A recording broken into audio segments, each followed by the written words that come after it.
ברוך אתה אדוני אלוהינו מלך העולם שהכל נהיה בדברו.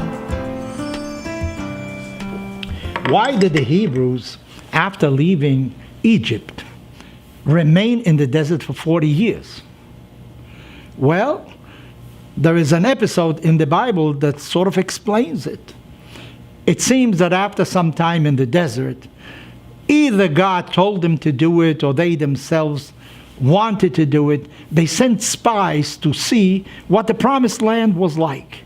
They had been told it's a land where milk and honey flows, but they wanted to see with their own eyes. They sent spies to see if it is so. But after 40 days, these spies came back with a very negative report.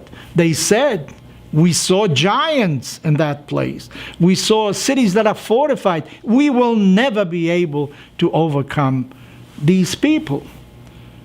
The Jewish people then started crying. What are we doing in the desert? We're going to die in the desert. We can't go into the promised land. Maybe we should return to Egypt. This was their cry. So God then said, the Bible says, you're crying now.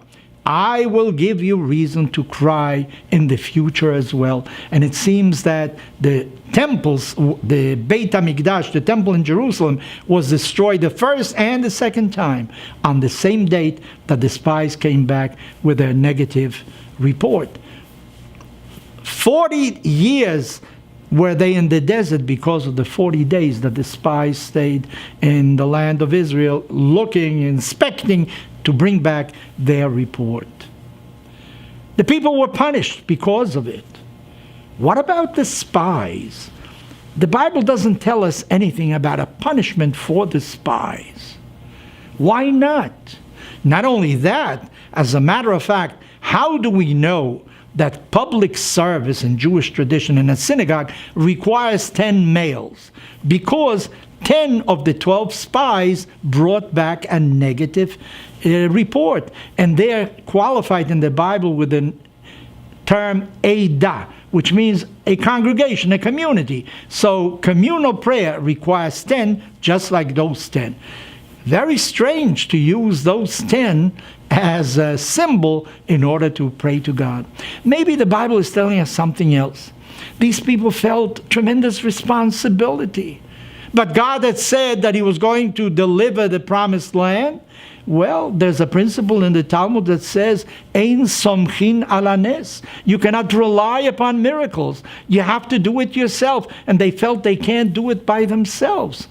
And then again, they felt tremendous responsibility. What if they err? What if they make a mistake? How are they going to live with the conscience of having brought the people to such a terrible state, such a defeat, and probably numerous deaths as well?